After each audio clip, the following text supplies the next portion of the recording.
As the World War staggered to a conclusion in the autumn of 1918, the eyes of people in countries all around the world looked to the peace conference that would settle the issues that had been raised by the war. Everyone hoped that after all the bloodletting, after all the suffering, something would come out of this to make it all worthwhile. The victors gathered at Paris in January 1919, along with representatives of the vanquished. Principal of the vanquished was Germany, which turned out, against many expectations, to be even more vanquished by the time the peace conference began. At the end of the war, Germany had agreed to an armistice, to a ceasefire, essentially saying, we're through with fighting, let's stop, but holding out the option that if the peace settlement weren't to Germany's satisfaction, the war could resume. But within days of the end of the war, in fact, the German government was overthrown. German dissatisfaction with the war was so deep, the mutinous attitude of German soldiers, of German sailors, of the German populace, forced Kaiser Wilhelm to abdicate, to turn control of the German government over to a more representative regime, one that would bring in what Germans hoped, what many people hoped would be democracy to Germany. But in the short run, what it did was to weaken Germany still further. So although the war in Europe ended with a ceasefire, with this armistice, by the time the peace conference in January 1919 began, it was really a matter of victors dealing with the vanquished. On the side of the victors, three leaders were most important: Woodrow Wilson of the United States, David Lloyd George of Britain, Georges Clemenceau of France. Wilson's goals at the Paris Peace Conference were primarily to establish a peace based on international order, based on the principle that war no longer was a useful or a legitimate tool of international affairs. Wilson, perhaps alone of the leaders of the wartime coalition, remained an idealist. Wilson began the war as a progressive, a believer that by human reason, by human intelligence, the world could be made better. He ended the war as a progressive, still believing this, although perhaps with not quite the confidence that he had when he entered the war. He certainly hoped that the world could be made better by the use of human reason. And the vehicle that he had in mind for achieving this worthy outcome was an international organization that Wilson called the League of Nations. The League of Nations was essentially a forerunner of the United Nations. And its idea, the basic idea behind the League of Nations was that war resulted from the fact that governments, in a certain very fundamental respect, were outlaws one to the other. So that when one government felt that it had been injured, it couldn't appeal to a higher power the way if individual citizens in a state, in a country, feel that they have been injured. They can bring lawsuits. In the international realm, there was no such thing. What Wilson wanted was for there to be precisely such a thing. The League of Nations would be empowered to adjudicate disputes among nations, and if necessary, to punish nations. Now, the idea would be, of course, that when country A contemplated aggression against country B, knowing that the rest of the League of Nations would punish this aggression, it simply would not do so. So the point of this concept of these institutions of what were called collective security. The point of collective security was, if you are prepared to use it, you may never have to use it. That was the idea. The other principal leaders at the Paris Peace Conference, Lloyd George of Britain, Clemenceau of France, had a rather different view. And their different view reflected a different understanding of human nature. If Lloyd George had ever been of a progressive mind, that progressivism had been thoroughly knocked out of him by the First World War. And something similar can be said about Clemenceau. Each of them came to the Paris Peace Conference seriously doubting, in fact, denying, that international affairs could be fundamentally reordered through the use of human reason. No, no. For Lloyd George and Clemenceau, they didn't want anything to do with that. Their idea of a peace was a peace that punished the Germans, that crushed the Germans, that made sure that the Germans could not commit aggression as they had in 1914 and thereafter. And so while Wilson was arguing for the League of Nations, for international understanding and tolerance, what Lloyd George and Clemenceau, the British and French leaders, were arguing for was a punitive peace. A peace that, first of all, made clear to the world that Germany was responsible for the war, made clear that Germany would pay for the war, and made certain that Germany would never be able to start another war. The conflict between these two positions created a great deal of friction at the Paris Peace Conference. In the tussle between Wilson on the one hand, Lloyd George and Clemenceau on the other, it's probably fair to say that Lloyd George and Clemenceau got more than Wilson did. Wilson got Clemenceau and Lloyd George to agree to a League of Nations, but at the same time, he had to give ground to them. He had to allow them to write a war guilt clause into the treaty that emerged from the Paris Peace Conference. It's called the Treaty of Versailles, named after the Palace of Versailles where the final signing ceremony took place. Clemenceau and Lloyd George were able to write in a war guilt clause into the Treaty of Versailles, and the German representatives were forced to sign it, saying that Germany was solely responsible for the war.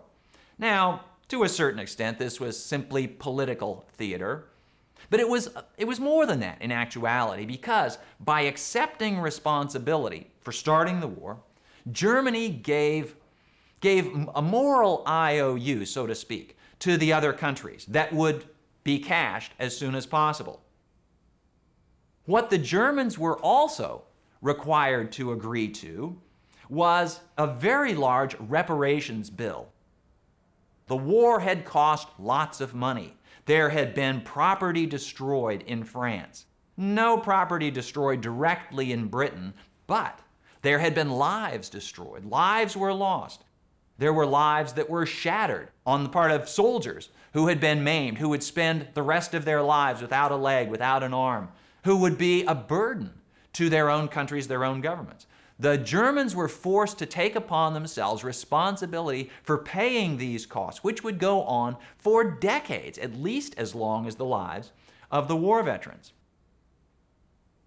There was something else that Lloyd George and Clemenceau got at Paris that Wilson wasn't fully aware was going to be required.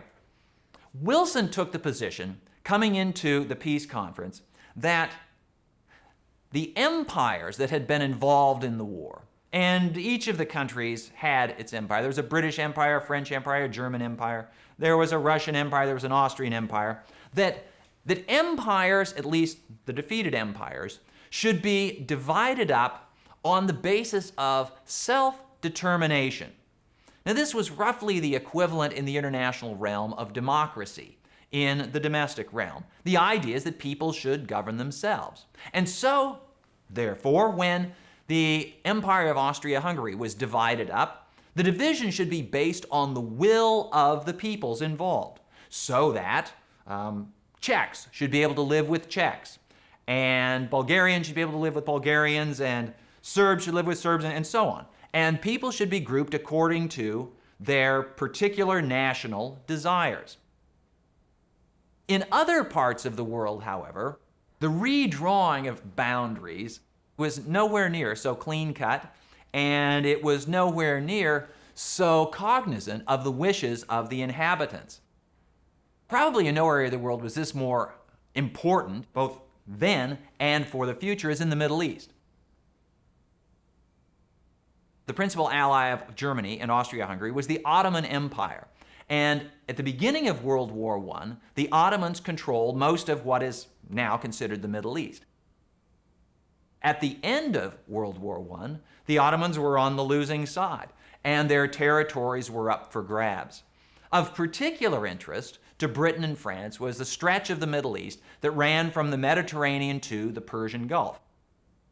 And the British and French decided between themselves that they were going to partition it in a way that advanced their own interests, and they didn't particularly care about the interests of the inhabitants on the ground. And three of the countries that came out of this division, the carving up of the Ottoman Empire, were Palestine, as it was then called. Palestine would include what would be, after 1948, the independent state of Israel, and also the region inhabited by the Palestinians, that for all of the period after 1948 would be in dispute between the Israelis and their Arab neighbors. The roots of the Arab-Israeli conflict can be traced directly to the period at the end of the First World War, when the Ottoman Empire was being divided up. Another country that emerged out of this division of spoils was Lebanon. Lebanon was a country that was inhabited, at least as drawn by the map makers, by an odd mix of Christians and Muslims and Druze. They lived on the eastern shore of the Mediterranean in the mountains back from there. And this was a part of the eastern shoreline of the Mediterranean the French coveted. And part of the outcome of the Paris Peace Conference was that while Britain would get Palestine to govern, the French would get Lebanon. Another country that emerged from this division of spoils was the modern country of Iraq, which was drawn in a way that included Sunni Muslims, Shia Muslims, and Kurds. Now, these three groups had very little love for one another. There was no particular reason that a country ought to include all three of the groups, except that the British believed that it would be easier to govern this particular region if, in fact, there was some tension between the various groups. Of course, the other attraction of what's going to become Iraq is the oil of the Persian Gulf. And that was one of the things that lay behind all of this. The point is that at Paris, as the leaders of the victorious countries got together and divided up the Ottoman Empire, they did it to suit themselves.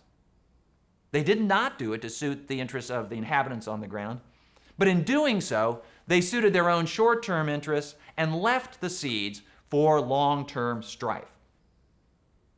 When the Paris Peace Conference ended with a signing ceremony at the Palace of Versailles in the Hall of Mirrors in June of 1919, Woodrow Wilson had to acknowledge that this peace fell far short of what he had had in mind. By no stretch of the imagination was this an idealistic peace. In fact, one of the British negotiators, a man named John Maynard Keynes, who would go on to become perhaps the most important economist of the 20th century, he was there as an advisor to Lloyd George. He stomped out of the Paris Peace Conference in disgust and tore off a scathing expose of what had gone into the negotiations there, called the economic consequences of the peace. And the principal economic consequence of the peace, Keynes said, was that Germany would be so burdened during the course of the next 20, 30 years that it would have no stake in maintaining the status quo.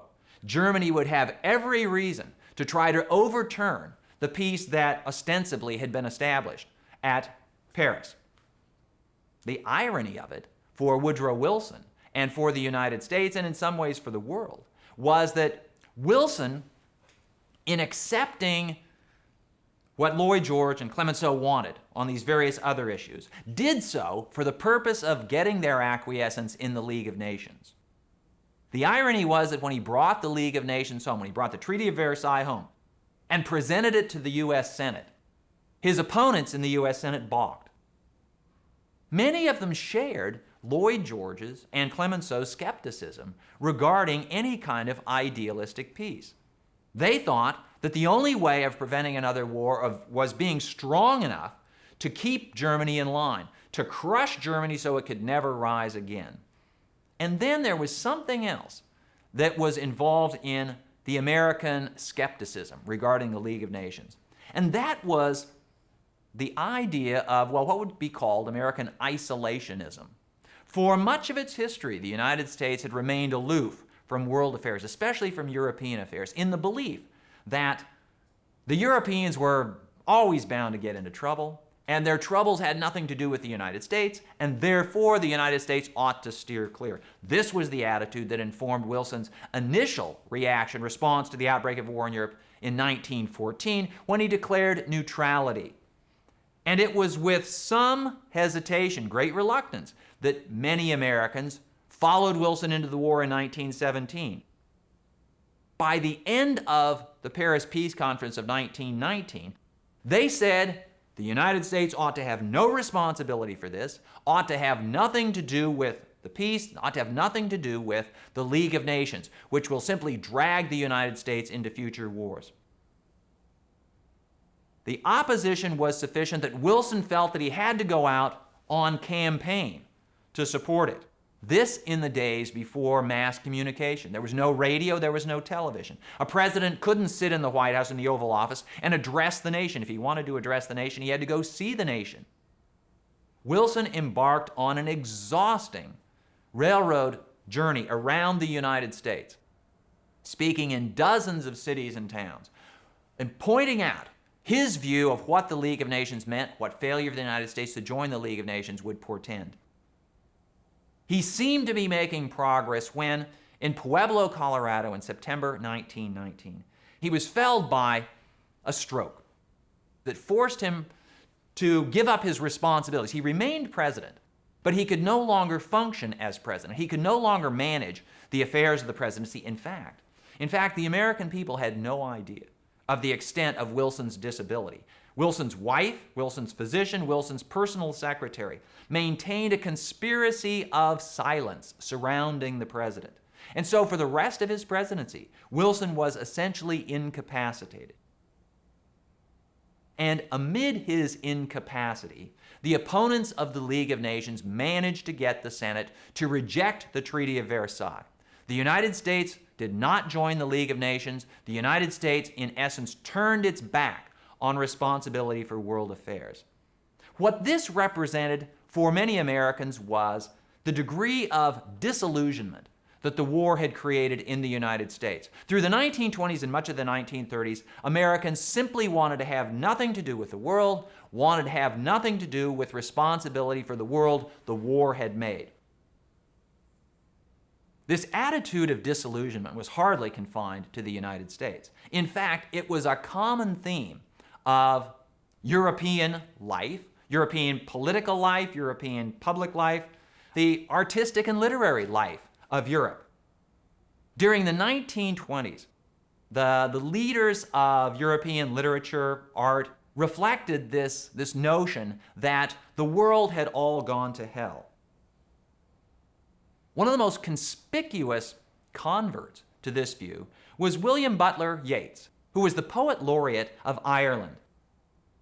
Yeats wrote a poem called The Second Coming, which probably captured the effects of the First World War on the Western psyche better than any other.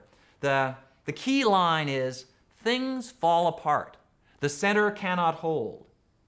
Mere anarchy is loosed upon the world. The blood-dimmed tide is loosed. And everywhere the ceremony of innocence is drowned. The best lack all conviction, while the worst are full of passionate intensity." This business, the best lack all conviction, while the worst are full of passionate intensity. This summarized a lot of thinking, and even more the feeling after the war. The best, the people who have the greatest intelligence, who have the best of intentions, these were the people who had fought the war. These were the people who had led countries into war that massacred innocents by the millions. And not surprisingly, they lacked conviction after the war.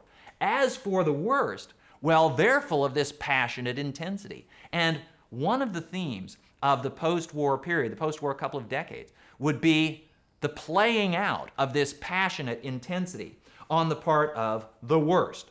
And it wasn't just Yeats who thought these people were the worst.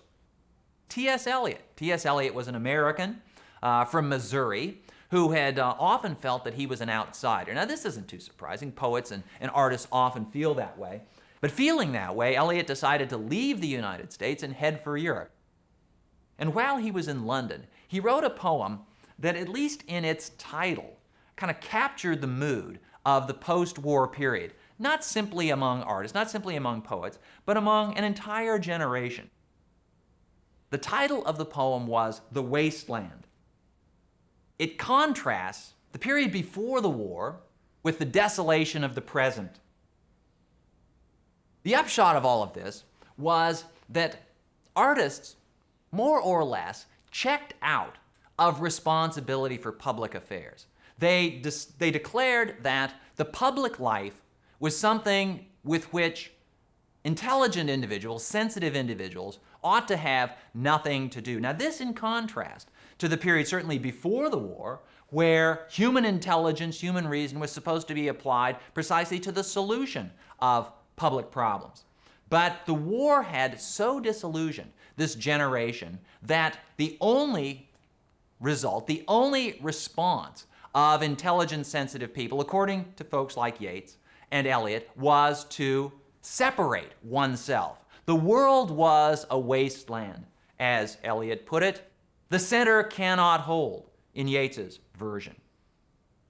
This attitude could be found among American writers, American artists that spent most of the 1920s in Paris. They included Gertrude Stein, who actually coined a name for this group, this generation. She called it the Lost Generation.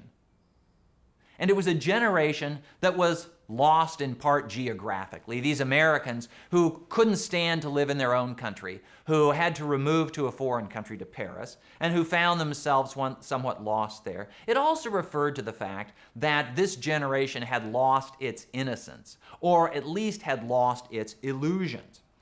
In certain respects, the most successful of these American expatriates was Ernest Hemingway. Ernest Hemingway differed from a number of these artists in that he had actually fought in the war, at least he had served in the war. He was an ambulance driver on the Italian front.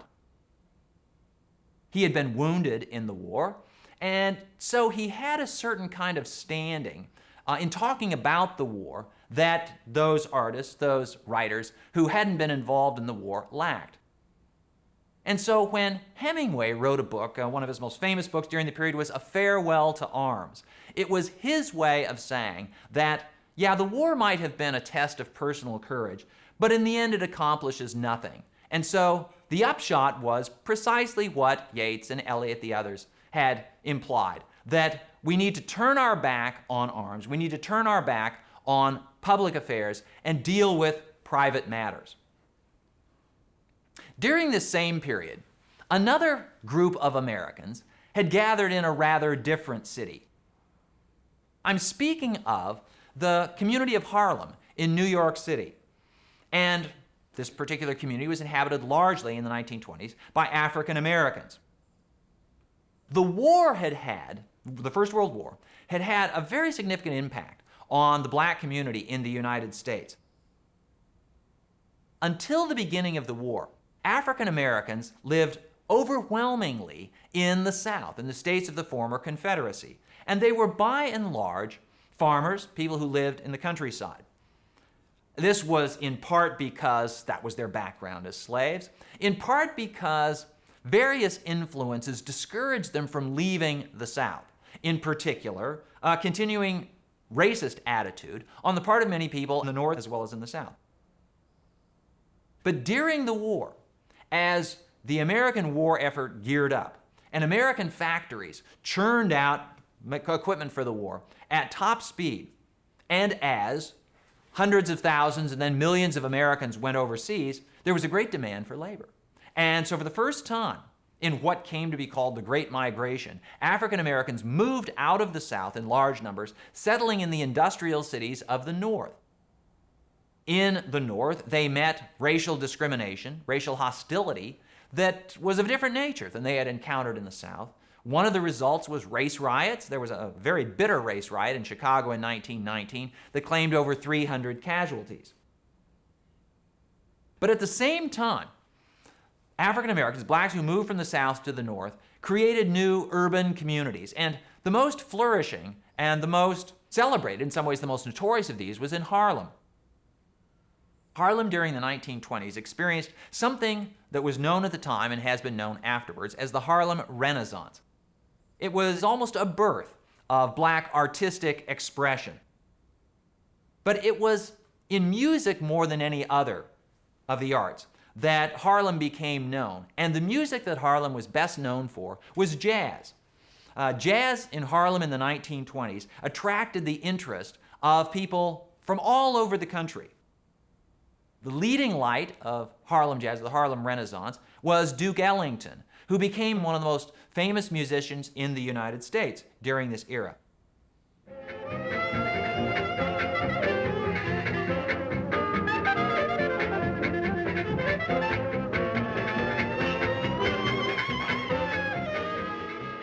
Now, it wasn't at all clear in the 1920s that white audiences, and whites still, of course, constituted the large majority of the American population, that white audiences were ready to embrace a black musician. But the fact was, in the 1920s, that radio was first becoming a medium for entertainment. And there were a lot of people who would hear Duke Ellington play his music over the radio and would decide, this is pretty good stuff, I like it.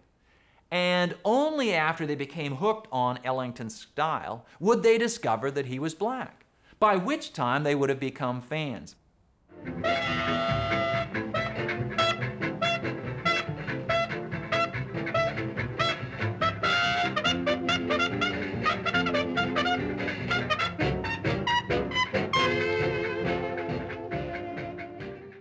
Ellington was a regular performer at the Cotton Club in Harlem. The Cotton Club was a saloon. It was a speakeasy, as they were called, and this was the age of Prohibition in the United States. More on Prohibition in a moment, but what this did was to cast jazz and cast Duke Ellington and cast Harlem in a somewhat transgressive light. To get to the Cotton Club, to participate in the Cotton Club, you had to break the law. But once you break one law, then breaking other kinds of norms, expectations, for example, that white and black audiences ought to be kept separate. Well, the white audiences of the Cotton Club had no problem appreciating the black musicians there.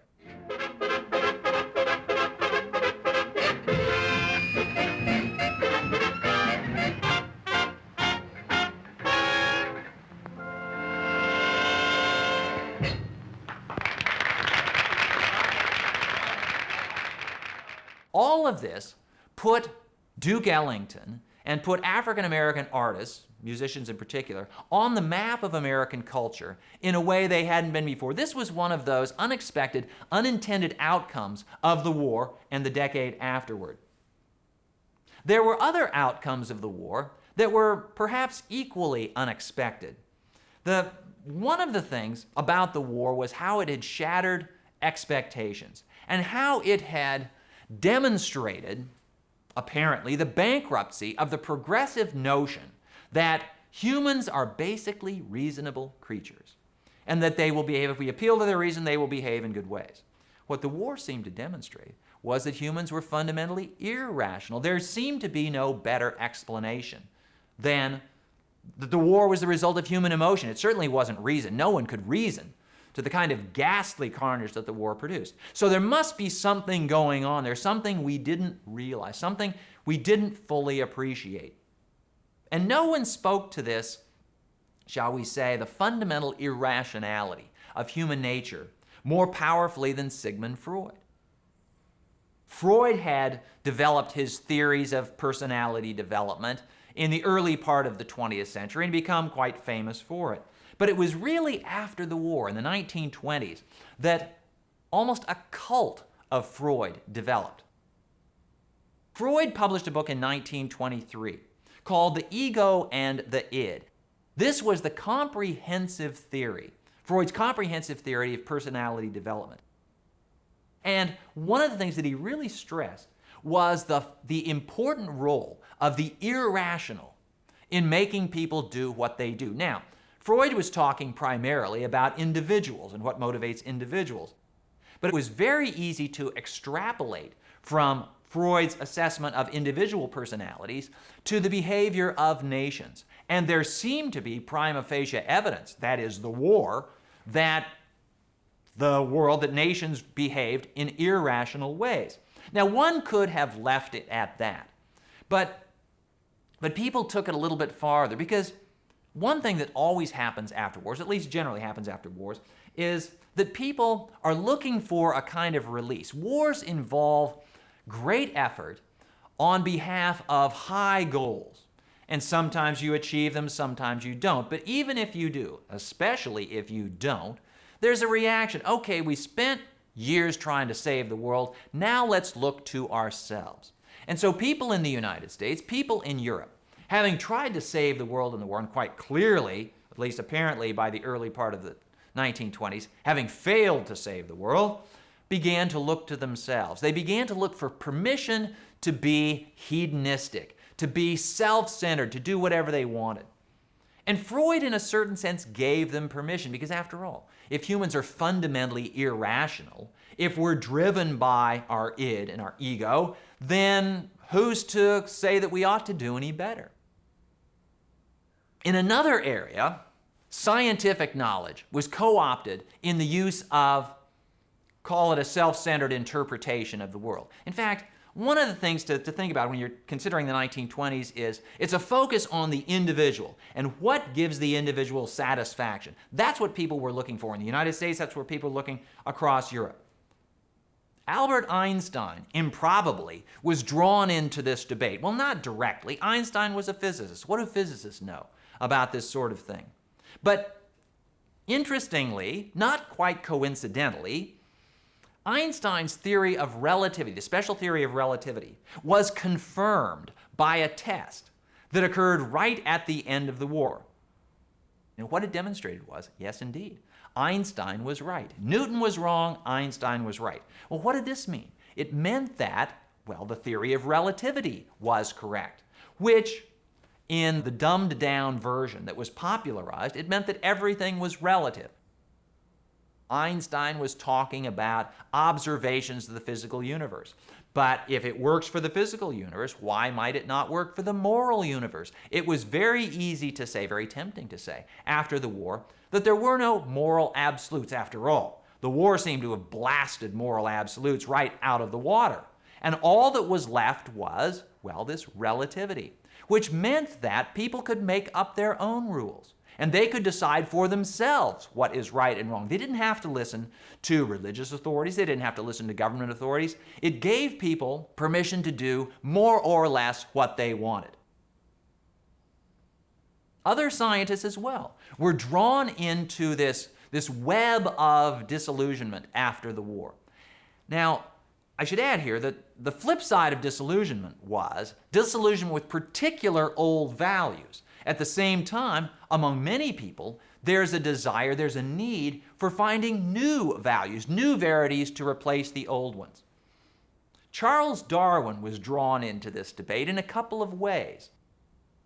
Before the war, Darwin had been adopted by sociologists, theorists of society, who came to call themselves and be called social Darwinists, who contended that the world was the way it was, affairs among the nations were the way they were, because certain nations were fitter than others. So that they contended that Britain had a worldwide empire because the British deserved to do it. They had the most advanced institutions, likewise for France and Germany and so on. And then came the war. And all of a sudden, these advanced civilizations self-destructed. They committed mutual suicide. What did that say for social Darwinism? It certainly seemed to suggest that this idea that somehow the European countries were the most advanced was utter nonsense. If the most advanced countries commit reciprocal suicide, what does that leave for everybody else? Now, if you had been a social Darwinist in the 1920s and you really were committed to the idea, you might have just said, well, okay, nobody ever said evolution was going to be gentle, that it was going to be easy, that there was a winnowing and the Germans lost, and the Austrians lost, and the British and the French and the Americans came out on top. See, social Darwinism works. There was another respect, though, in which Darwin made the news and made controversy. In this period after the war, as different groups were trying to find new truths to replace the old ones. The idea of evolution came under attack, especially in the United States, not solely in the United States, but peculiarly in the United States, and in particular in the schools. For decades, various school districts around the country had been teaching evolution, Darwin's theory of evolution, as simply the state of the biological arts. But there were always those who felt that Darwin slighted, insulted God and the Bible after all. The book of Genesis said that the world was created in 6 days, not in the eons that Darwin required, and that God did the creating, not some blind hand of evolution. The battle was joined in Tennessee in 1925 when the Tennessee state legislature passed a law forbidding the teaching of evolution in Tennessee schools.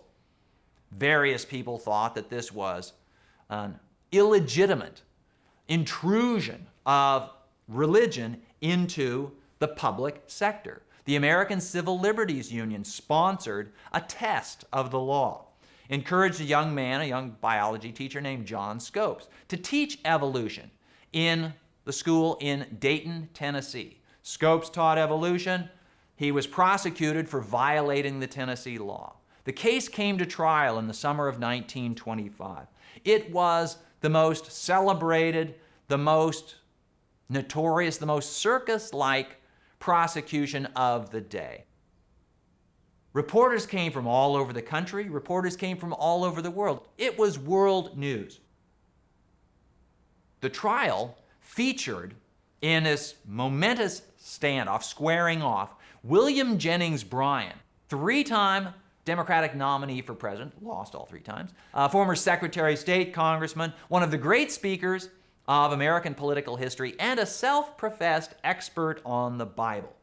He was, in effect, cross-examined by Clarence Darrow. Clarence Darrow was the most celebrated, the most notorious defense attorney in the United States. He was also the most famous atheist in the United States.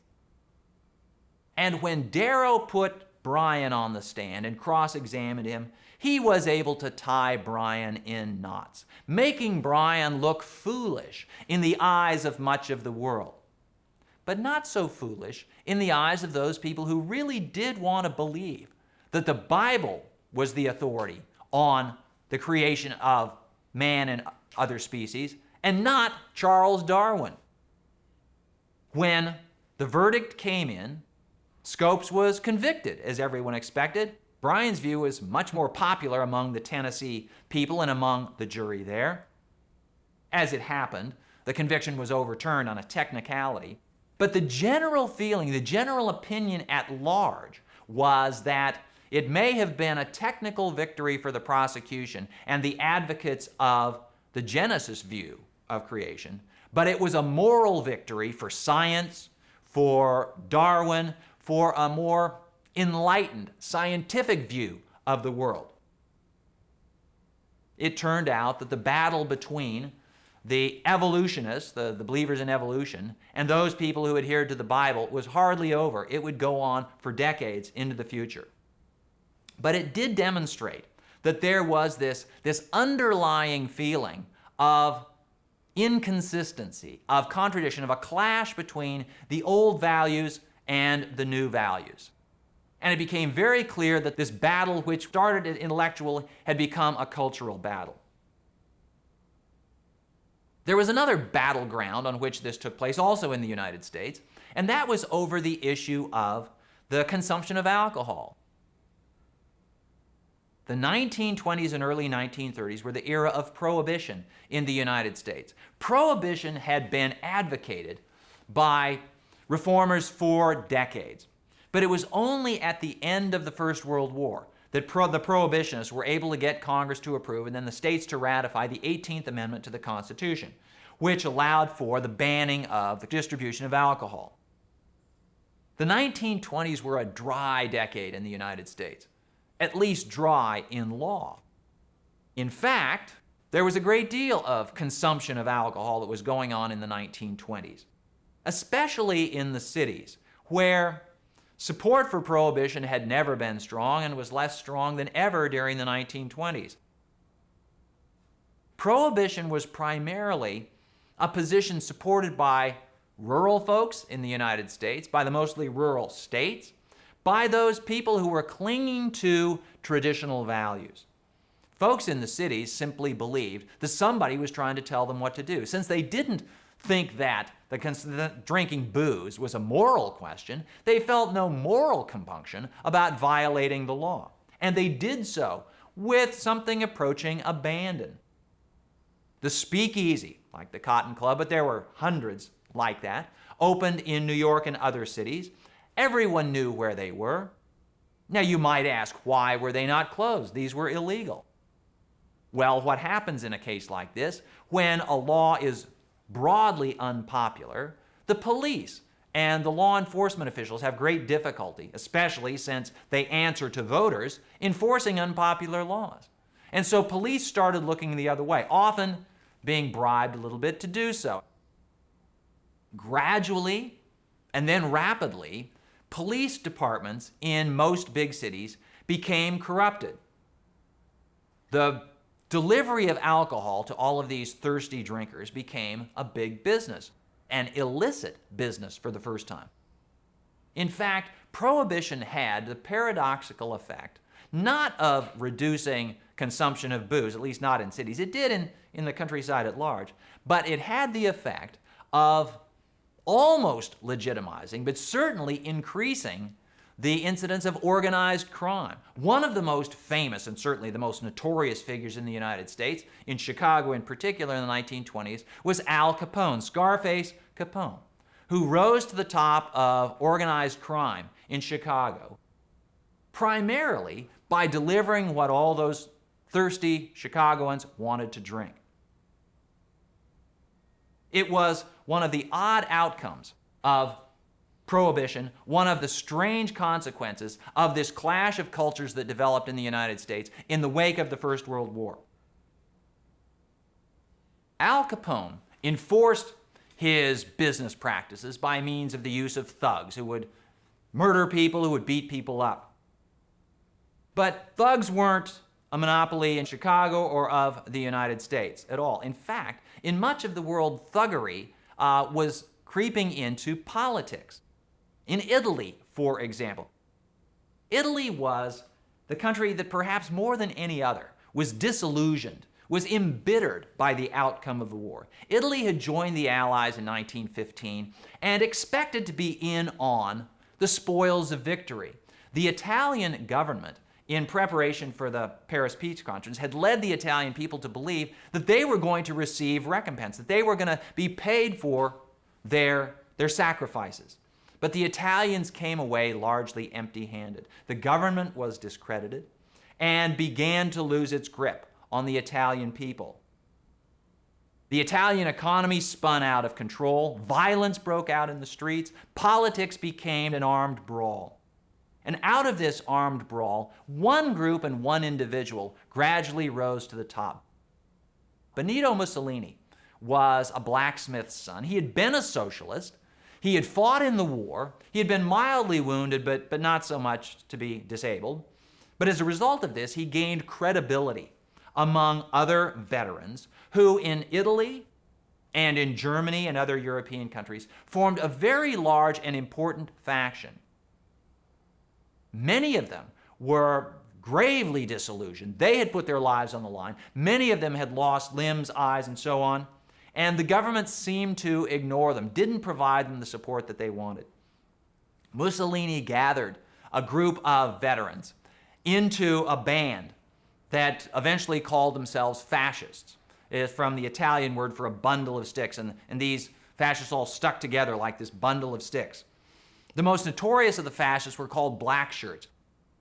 These were essentially thugs who marched around Italy, beating up on communists, beating up on socialists, beating up on anybody that looked cross-eyed at Mussolini or his gang. Their political views were a little bit nebulous early on, but gradually the ideology of fascism became apparent. It was, in the first place, strongly nationalistic. It elevated the state to the highest rank of human values, and so everything had to be done for the state. It was also very strongly militaristic. There was no institution of the state as important as the army. Naturally, this made the veterans of the war feel good. Naturally, it gave an advantage to Mussolini in his attempt to control the Italian government, to control the army. By the early 1920s, Mussolini and the fascists had intimidated everyone else in Italy and gained power for themselves. It was unclear what they were going to do with this power, but it was quite clear that they were going to establish, or at least attempt to establish, Italy as a great power and establish themselves as a very strong government in Italy. What do you make of this? What is one to make of this? Well, in the first place, and most importantly, it was a signal that in the years after the war, as things were spinning out of control, as Yeats had said, as the center could not hold, whoever could come along and seize power and offer strong leadership, in this case to the Italian people, would receive the acquiescence, even the support of Italians. And during the 1920s, as Italians and others were searching for new truths, for new values, new verities, to take the place of the old ones that had been shattered by the war, fascism seemed to serve as well as any other. North of Italy, in Germany, many of the same influences developed. After the war, after the German Revolution of 1918, the German economy was almost uncontrollable. In order to pay off the war reparations that the Germans were required to give, the German government was tempted to inflate the currency, to print more marks, more of its currency. As a result, inflation set in, and then hyperinflation. Money wasn't worth anything. Whole shopping baskets full of marked notes were required to buy a loaf of bread. The economy was going nowhere. Unemployment soared. German veterans felt that they had given their lives, they had given their energy, their limbs, and so on behalf of the fatherland, and no one was paying any attention to them. Democracy in Germany had a hard time gaining purchase during the 1920s, in part because Germany had no tradition of democracy, but in part by the disillusionment that resulted from the war. The situation grew even more dire after the onset of the worldwide depression that began in Europe in the late 1920s, came across the Atlantic, hit the United States with the stock market crash of 1929, and caused all the industrial economies to nosedive during the early 1930s. At this time, at this point, the Germans were willing to listen to just about anyone who would offer them strong government, who would promise some relief from all of the ills that were besetting Germany. The man who stepped into the breach was Adolf Hitler. And Hitler had a strange and interesting background. He grew up in a small town, but he moved to the cities and always felt like something of an outsider in the cities. As a result, he developed a kind of resentment against urban life, against urban intellectuals, the intelligentsia, even as he envied them, their sophistication and power. He was a failed artist. He had gone to art school, he had tried to make a career as an artist, but couldn't make a go of it, which gave him another cause for resentment against those elites who kept him from doing what he wanted. In looking for people to blame for his problems, he was doing very much what a lot of Germans were doing in the 1920s, looking for someone to blame for their plight. After all, people who were adults in the 1920s, who were over about the age of 30, could remember back to the period before the war, when Germany had been the great country of Europe. What had become of Germany? What could explain this? Well, the explanation, of course, was Germany had lost the war. How had that come to happen? How could a great country be defeated by these lesser countries around? Well, one of the things that Hitler proposed, and that resonated with a lot of people in Germany, was that in a certain respect, Germany hadn't really lost the war. After all, look around. Anybody who had been to the northern part of France could see the damage that the war had inflicted on the French nation and countryside. There was no such damage in Germany. Germany had lost the war? No. The interpretation that Hitler and the group he gathered around him, members of the National Socialist Party, it was called the Nazi Party for short, the explanation was that Germany had been sold out. It had been betrayed by a defeatist group at the heart of the German government. Coincidentally, Or, of course, it wasn't any coincidence in the eyes of Hitler and the Nazis. This group included many German Jews. Jews in Germany, as in other parts of Europe, had often been targets of anti-Semitism, targets of discrimination, of hatred, in part because of religious reasons. They were a Jewish minority and a Christian majority, in part because of ethnic differences and cultural differences. For years, for generations, for centuries, Jews had made easy targets whenever somebody wanted to blame someone for things gone bad.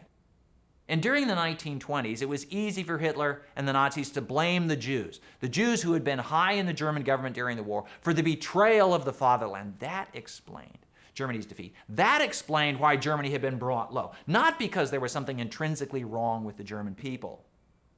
Well, Hitler and the Nazis decided that they were going to do something about this. And in 1923, Hitler and his group staged what came to be called the Beer Hall Putsch, an attempt to take over power. They had been drinking in one of these monster beer halls one finds in Munich, and they roared out of the beer hall thinking that they could take over the city government. Perhaps that would lead to a broader takeover of power. They mistimed things. They underestimated the resistance of the authorities. The putsch was blasted apart. Hitler was jailed for a year. And it looked as though his dream of reviving Germany under his own strange spell had gone away. But in fact, Hitler made good use of his time in jail and wrote a book, a strange autobiography together with a projection of what he would do if he ever got into power. The book was called Mein Kampf, My Struggle. And in the book, Hitler identified his struggle with the struggle of the German people. And he laid out some of the explanation for all this. It made clear his anti-Semitism, his bitter hatred and blame of the Jews. It made clear his belief that Germany must be great, and this would involve military power. It laid out a plan for German expansion. The German people must claim living space, Lebensraum, to the east of Germany. This would put Germany in conflict with its neighbors, but nonetheless, conflict was something that was going to be good, because conflict would appeal to the strength of the German people, would demonstrate that Germany was indeed a great nation. For several years after this, Hitler engaged in propaganda, and it was only in 1933, at the depths of the German Depression, that at a loss for anything else to do, Hitler and the Nazis were summoned to power. Hitler was made Chancellor of Germany. The Nazis were given control of the German government. And from that point through the rest of the 1930s, Nazi ideology, Hitler's strange dreams of Germany's destiny began to take hold.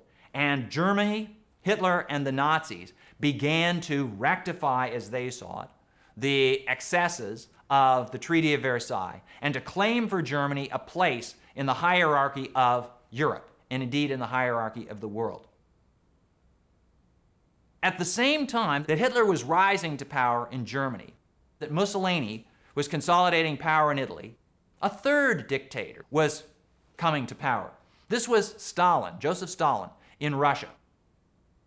Stalin had been one of the top assistants of Lenin. Lenin, the leader who had led the Bolshevik Revolution of 1917, established the Soviet Union in 1921 and 1922. Lenin didn't live long after this. He died in 1924. Meanwhile, Stalin had consolidated his power, had created probably the most notorious example of a police state. His secret police, the NKVD, spied on people all around the country, encouraged children to turn in their parents, parents to turn in their children, everybody to spy on everyone else. There were purges of any threat to Stalin's power during the mid-1930s. By the end of the 1930s, it was quite clear that Stalin was firmly in charge of the Soviet Union, that the Soviet Union was this state embodying communist ideology, and that there was bound to be a confrontation. The dictators of Europe lined up on two sides of this ideological divide. On the right-hand side were the fascists, those who believed in a strong state, who believed in a strong private sector. These were Hitler and Mussolini. On the left side, on the revolutionary communist side of this ideological divide, was Stalin. And during the 1930s, the fascists and the communists were engaged in constant propaganda warfare, were engaged in political warfare, and it looked as though Europe was gearing up for another confrontation. Now, in the battle of the dictators, there were some aspects of modern technology that allowed these dictators to become more powerful, to rise to a level that their predecessors had not. Radio was essential to this because all three, well, two of the dictators, Mussolini and Hitler, relied on personal charisma. They were strangely compelling individuals, and they depended on this new technology, this new medium, radio, to get the word out. Hitler was apparently hypnotizing in his ability to use radio. Für Sie genügt nicht die bloße Ablegung des Bekenntnisses, ich glaube, sondern der Schwur, ich kämpfe. Even people who didn't speak German, who could just hear him in German, but just listen to the cadences, listen to the tone of voice, were strangely captivated by Hitler. And the fact that both Mussolini and Hitler could use radio allowed them to reach much larger audiences than would have been possible before. Stalin wasn't much of a public speaker, but Stalin too relied on modern technology, in particular modern communication, to perfect his police state, in particular the telephone and the telegraph. Russia, the Soviet Union, is a very large and sprawling country. In order for Stalin and his regime to control the entire region, they had to be able to communicate rapidly and effectively. But of the new technologies, the one that in certain respects contributed most to the rise of the dictator, at least to the rise of Hitler, was the motion picture. By the early 20th century, there were motion picture industries in every large country. In the United States, the motion picture industry centered in Hollywood, in the outskirts of Los Angeles. Hollywood became an industry. It became, in fact, synonymous with the film industry. The 1930s were, in many respects, the golden age of Hollywood, the golden age of American film, in part because new technologies allowed the inclusion of speaking in films. If you couldn't hurt anyone. Until the late 1920s, the films had all been silent. There was no sound, just the music that the piano players played in the theaters themselves. But in the late 1920s, then in the 1930s, all of a sudden sound came to the movies. Hammer, speak the line. I love you. I worship you. I adore you. And so the movies recreated real life to a much more persuasive degree than they had before. Hitler recognized that movies allowed him to reach audiences that he wouldn't have been able to reach otherwise. Every year in Nuremberg, Germany, the Nazi Party gathered for its annual rally. These were enormous spectacles. Hundreds of thousands of Nazis, of German youth, of Nazi youth gathered to salute the Fuhrer, as he was called. Sieg Heil, they all said. And there were light shows, and there were speeches, and there were all sorts of stuff. And people who attended were often just mesmerized by the very spectacle. Some of them were appalled by what it all meant, but they had to admit that there was something strangely compelling about all of this. And Hitler decided that he would try to put this on film in order to reach audiences who couldn't come to Nuremberg, to extend his power even further. He identified a young filmmaker, a woman named Leni Riefenstahl, who was apparently quite gifted, and Hitler knew enough about films to realize that she had a talent. And he authorized her to come and film the Nuremberg rallies. And she did this for a couple of years, and she produced a film called The Triumph of the Will, which cast Hitler in the role of a second Messiah. He had come to save the German people, and there was a religious connotation to this.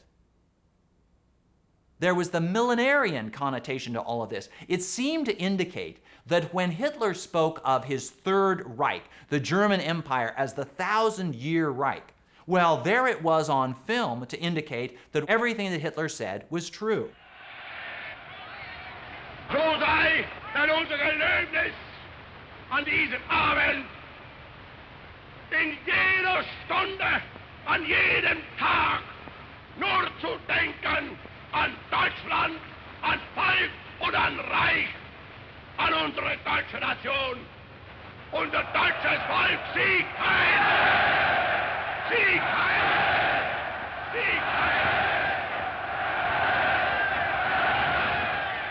For decades afterwards, budding movie makers would look at the triumph of the will to see how one could create a mood, to see how one could manipulate emotions to a particular end. Most were appalled at what the emotions were driving toward, but nonetheless, it was in its own way a triumph of the cinematic art. By this time, by the late 1930s, it was possible to draw a balance sheet, an account of what had happened during the previous several decades, since the beginning of the 20th century. In the first part of the 20th century, from about 1900 to 1910 or maybe 1914 or 15, it was quite possible to believe in the promise of progress, to believe that the human race was advancing in a regular, predictable fashion. And most people did. The period from 1914 to 1919 or 1920 pretty much exploded this idea. The World War primarily, with its slaughter of hundreds of thousands of millions of people, demonstrated that, well, change might come, but it wasn't going to come in the predictable, peaceable fashion that the progressives had suggested. The period after the war, and after the war and the revolutions of the second decade of the 20th century, brought a disillusionment with the old beliefs, with the old ideas that change was predictable, that progress was inevitable, and brought a searching for something to replace the old values. There were some people who dropped out entirely, who simply wanted to deal with their own private affairs. In a larger sense, in a political and diplomatic sense, the United States largely dropped out of the picture as Americans turned away from the Treaty of Versailles and left the fate of the world up to other people. On the right-hand side were the fascists, were Hitler and Mussolini. On the left were Stalin and the Russian communists. It looked as though change which had been intrinsic in all of this. In fact, if you look at the first part of the 20th century, it's all about how to accommodate change. Change has become more or less inevitable. Change is all part of the modernization process. The only question is, how is change going to be accomplished? Who's going to control it? By the end of the 1930s, it looked as though, as Yeats had said, the center cannot hold, the extremes were going to fight it out. The fascists and the communists were going to control the future, they were going to fight it out, and the world would have to deal with whatever they brought.